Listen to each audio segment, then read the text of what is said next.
So ಈ ಒಂದು ಕನ್ನಡ ವಿರೋಧಿ ನೀತಿ, ಕರ್ನಾಟಕ ವಿರೋಧಿ ನೀತಿಯನ್ನು ಅನುಸರಿಸ್ತಾ ಇದೆ ಮೈಸೂರು ಸಾಬೂನು ಮತ್ತು ಡಿಟರ್ಜೆಂಟ್ ಏನು ನಿಗಮ ಏನಿದೆ. ಇವತ್ತು ನಮ್ಮ ಮೈಸೂರು ಮಹಾರಾಜರು ಹುಟ್ಟಾಕದಂಥ ಒಂದು ಸಂಸ್ಥೆ, ಇವತ್ತು ನಂದಿನಿ ಅಂತಕ್ಕಂಥ ಒಂದು ಸಂಸ್ಥೆಗೆ ನಮ್ಮ ಅಣ್ಣವರು ಬ್ರ್ಯಾಂಡ್ ಅಂಬಾಸಿಡರ್ ಆಗಿದ್ರು, ಪುನೀತ್ ರಾಜ್ಕುಮಾರ್ ಅವರಾಗಿದ್ದರು, ಇವತ್ತು ಕನ್ನಡದ ನಟರು ಬ್ರ್ಯಾಂಡ್ ಅಂಬಾಸಿಡರ್ ಆಗಿದ್ದರು.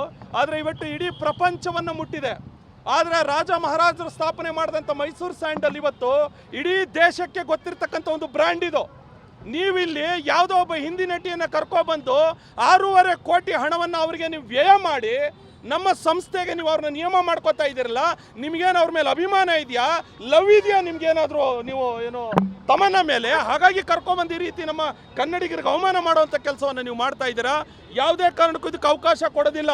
ನಿಮ್ಗೆ ಅಷ್ಟೊಂದು ಅಭಿಮಾನ ಇದ್ದರೆ MB ಪಾಟೀಲ್ರೆ ಅಥವಾ ಯಾರು ಈ ಅಧ್ಯಕ್ಷರಿದ್ದಾರೆ, ನೀವು ತಮನ್ನವ್ರನ್ನ ಹಾಕೊಂಡು ಒಂದು ಫಿಲಮ್ ಮಾಡಿ ಯಾವುದಾದ್ರು ನಿಮಗೆ ಬೇಕು ಅಂತಂದರೆ ನಮಗೆ ಅವಶ್ಯಕತೆ ಇಲ್ಲ. ಕನ್ನಡದ ನಟಿಯರೇ ಇಲ್ವಾ? ಇವತ್ತು ನೀವು ಅವಕಾಶ ಕೇಳಿದ್ರೆ ಸುದೀಪ್ ಅವರಾಗಿರ್ಬೋದು, ಅವರು ಪ್ಯಾನ್ ಇಂಡಿಯಾ ಸ್ಟಾರು, ಯಶ್ ಅವರಾಗಿರ್ಬೋದು, ಅವರು ಪ್ಯಾನ್ ಇಂಡಿಯಾ ಸ್ಟಾರು, ಅವ್ರನ್ನ ಕರ್ಕೊಬನ್ನಿ. ಉಚಿತವಾಗಿ ಬೇಕಾದರೆ ಅವರು ಜಾಹೀರಾತನ್ನು ಕೊಡ್ತಾರೆ. ಇದು 6 ಕೋಟಿ ಕೇವಲ ಜಾಹೀರಾತಿಗಷ್ಟೇ ಅಲ್ಲ, ಇದಾದ ಮೇಲೆ ಅವ್ರಿಗೆ ಆ್ಯಡ್ ಶೂಟ್ ಅಂತ ಮಾಡ್ತಾರೆ, ಅವ್ರಿಗೆ ಬಟ್ಟೆಗಳು, ಅವ್ರಿಗೆ ಓಡಾಡೋದಕ್ಕೆ ಇನ್ನೊಂದು 2-3 ಕೋಟಿ ಎಕ್ಸ್ಟ್ರಾ ಇಲ್ಲೇನು ಕಮಿಷನ್ ಹೊಡಿಬೇಕು ಅಂತ ತಂದ್ಬಿಟ್ಟು ಈ ರೀತಿ ಅವ್ರನ್ನ ಕರ್ಕೊಬಂದು ನೀವು ಈ ರೀತಿ ಕನ್ನಡಿಗರ ವಿರೋಧಿ ನೀತಿಯನ್ನು ಅನುಸರಿಸ್ತಾ ಇದ್ದೀರಾ. ಇದೇ ಹಣವನ್ನು ಇವತ್ತು ಮಳೆಯಿಂದ ಬೆಂಗಳೂರಲ್ಲಿ ಎಷ್ಟೋ ರಸ್ತೆಗಳು ಎಷ್ಟು ಅವಾಂತರ ಸೃಷ್ಟಿ ಮಾಡಿದೆ, ಆ ಜಾಗಗಳಲ್ಲಿ ಬಳಸಿ ಅಭಿವೃದ್ಧಿಗೆ. ಕನ್ನಡ ಶಾಲೆಗಳನ್ನ ಮುಚ್ತಾ ಇದ್ದಾರೆ, ಎಷ್ಟೋ ಕಡೆ ಸರಿಯಾದ ಸೌಲಭ್ಯಗಳಿಲ್ಲದೆ, ಅಲ್ಲಿಗೆ ನೀವು ಬಳಸಿ ಅದನ್ನು. ನೀವು ಅದು ಬಿಟ್ಟು 6.5 ಕೋಟಿ ದುಡ್ಡನ್ನು ಅನಾವಶ್ಯಕವಾಗಿ ತಂದು ಕೊಟ್ಟು ಇಲ್ಲಿ 50 ಲಕ್ಷದಲ್ಲಿ ಖರ್ಚು ಮಾಡಿ ನೀವು ಈ ಕೆಲಸವನ್ನು ಮುಗಿಸ್ಕೋಬೋದು. ನೀವು ಬೇಡ, ಉಚಿತವಾಗಿ ಕೇಳಿದ್ರೆ ಅಷ್ಟು ಅದ್ಭುತವಾದ ನಟಿಯರು, ಸುಂದರವಾಗಿರ್ತಕ್ಕಂಥ ನಟಿಯರು ನಮ್ಮ ಕನ್ನಡದಲ್ಲೇ ಇದ್ದಾರೆ.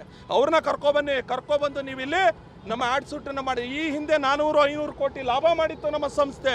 ಯಾವ ತಮನ್ನ ಇದ್ರು ಅವಾಗ, ಯಾವ ನಟಿ ಇದ್ರು ಅವತ್ತು ಮಹಾರಾಜರು ಸ್ಟಾರ್ಟ್ ಮಾಡಿದಂಥ ನಮ್ಮ ಸಂಸ್ಥೆ ಇಲ್ಲಿವರೆಗೂ ನಡ್ಕೊಬಂದಿದೆಯಲ್ಲ, ಯಾರಿದ್ರು? ಯಾರೂ ಇರಲಿಲ್ಲ. ಆದರೂ ಇವತ್ತು 100 ಕೋಟಿ ಲಾಭವನ್ನು ಗಳಿಸಿರ್ತಕ್ಕಂಥ ಒಂದು ಸಂಸ್ಥೆಯನ್ನು ಇವತ್ತು ನೀವು ಯಾರಿಗೋ 6.5 ಕೋಟಿ ಖರ್ಚು ಮಾಡಿ ಕರ್ಕೊಬಂದು ಈ ರೀತಿ ನೀವು ಕರ್ನಾಟಕ ವಿರೋಧಿ ನೀತಿಯನ್ನು ಅನುಸರಿಸ್ತಾ ಇರ್ತಕ್ಕಂಥದ್ದು ಇದು ಖಂಡನೀಯವಾದಂಥ ನಡೆ. ನಾವು ಯಾವುದೇ ಕಾರಣಕ್ಕೆ ಇದಕ್ಕೆ ಅವಕಾಶ ಕೊಡೋದಿಲ್ಲ. MB ಪಾಟೀಲ್ ಈಗ ಸಮರ್ಥನೆ ಮಾಡ್ಕೊತಾ ಇದ್ದಾರೆ, ಕನ್ನಡದಲ್ಲಿ 6 ನಟಿಯರು ಇಲ್ಲ, ಎಲ್ಲ ಕೂಡ ಬೇರೆ ಆ್ಯಡ್ಗಳು ಕೊಟ್ಟಿದ್ದಾರೆ, ಅದರಿಂದ ನಾವು ಕರ್ಕೊಂಡು ಬರ್ತಾ ಇದೀವಿ ಅಂತ. ಎಲ್ಲೂ ಕೊಟ್ಟಿದ್ದಾರೆ ಸರ್? ಈ ಹಿಂದೆ ಧೋನಿ ಅವ್ರನ್ನ ಅಪ್ರೋಚ್ ಮಾಡಿದ್ರು ಮೈಸೂರು ಸ್ಯಾಂಡಲ್ ಸೋಪ್ಗೆ, ಒಬ್ಬ ಧೋನಿ ಅವ್ರನ್ನ, ಅವ್ರಾಗಿಲ್ಲ ಅಂತ ತಂದ್ಬಿಟ್ಟು ಇವ್ರು ಕರ್ಕೊಬಂದಿದ್ರು. ಯಾಕೆ ಕರ್ನಾಟಕದಲ್ಲಿ ಯಾರು ಒಳ್ಳೆ ನಟರಿಲ್ವಾ? ಕರ್ನಾಟಕದಲ್ಲಿ ಯಾರು ಒಳ್ಳೆ ಸುಂದರವಾಗಿರ್ತಕ್ಕಂಥ ನಟಿಯರಿಲ್ವಾ? ನೀವು ಯಾರಾದರೂ ತಮನ್ನ ನೋಡ್ಬಿಟ್ಟು ಸೋಪ್ ತಗೋತಾರೆ? ಹಾಗಾದರೆ ಯಾರಾದರೂ ಸೋಪ್ ಚೆನ್ನಾಗಿದ್ದರೆ ಸೋಪ್ ತಗೋತಾರೆ. ಆಮೇಲೆ ಇನ್ನೊಂದೇನು ಅಂತಂದರೆ, ನಮ್ಮ ಕರ್ನಾಟಕದ ಪ್ರಾಡಕ್ಟ್ಗಳು ಯಾವ್ಯಾವ್ದಿದೆ, ಇವನ್ ನಂದಿನಿನೇ ತಗೊಳ್ಳಿ, ಯಾರು ಅದಕ್ಕೆ ಆ್ಯಡ್ ಮಾಡಿದ್ದು, ಯಾವುದಕ್ಕೆ ಜಾಹೀರಾತು ಕೊಟ್ಟಿದ್ದು? ನಮ್ಮ ಅಣ್ಣವರು ಜೊತೆಗೆ ಬಂದು ಪುನೀತ್ ರಾಜ್ಕುಮಾರ್ ಅವರು. ಎಲ್ಲಿ ಹೋಗಿದೆ ಇವತ್ತು ವಿಶ್ವಕಪ್ ಅಂತ ದೊಡ್ಡ ಒಂದು ಕ್ರೀಡೆಯಲ್ಲಿ ಇವತ್ತು ನಮ್ಮ ನಂದಿನಿ ಒಂದು ಜಾಹೀರಾತನ್ನು ಕೊಡ್ತಾ ಇರ್ತಕ್ಕಂಥ ಸಂದರ್ಭ ನೀವೆಲ್ಲರೂ ನೋಡಿದ್ದೀರಾ. ಇವತ್ತು ಈ ಸಂಸ್ಥೆಯು ಕೂಡ ಇವತ್ತು ನಮ್ಮ ಮೈಸೂರು ಸ್ಯಾಂಡಲ್ ಬಗ್ಗೆ ಇಡೀ ಪ್ರಪಂಚವೇ ಮಾತಾಡ್ತದೆ, ಇಡೀ ದೇಶವೇ ಗೊತ್ತೇ. ನೀವು ಅದಕ್ಕೋಸ್ಕರ 6.5 ಕೋಟಿ ಖರ್ಚು ಮಾಡಿ ನೀವು ನಮ್ಮ ತೆರಿಗೆ ಹಣವನ್ನು ಈ ಕೆಲಸವನ್ನು ಮಾಡ್ತಾ ಇರ್ತಕ್ಕಂಥದ್ದು ಖಂಡಿತವಾಗ್ಲೂ ಖಂಡನೀಯ. ನಾವು ಇದಕ್ಕೆ ಯಾವುದೇ ಕಾರಣಕ್ಕೂ ಅವಕಾಶ ಕೊಡೋದಿಲ್ಲ.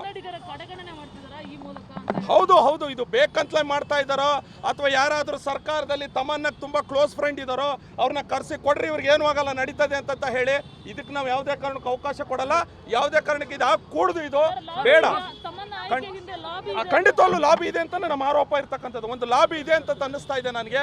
ನಾಡಗೌಡ್ರೆ, ನೀವು ನಿಗಮದ ಅಧ್ಯಕ್ಷರಾಗಿದ್ದೀರಾ, ನೀವು ಕನ್ನಡಿಗರು, ಮಾನ್ಯ MB ಪಾಟೀಲ್ರೆ ತಾವು ಒಳ್ಳೆ ಕೆಲಸ ಮಾಡ್ತಾ ಇದ್ದೀರಾ, ನೀರಾವರಿ ಒಂದಷ್ಟು ವಿಚಾರಗಳನ್ನ ಇಟ್ಕೊಂಡು. ನೀವು ಈ ರೀತಿ ಸಣ್ಣ ಕೆಲಸಗಳನ್ನ ಮಾಡಿ ಮತ್ತೆ ಕನ್ನಡಿಗರ ವಿರೋಧಿ ಕೆಲಸವನ್ನು ಮಾಡಬಾರದು ಅನ್ನೋದು ನಮ್ಮ ಒಂದು ಮನವಿ.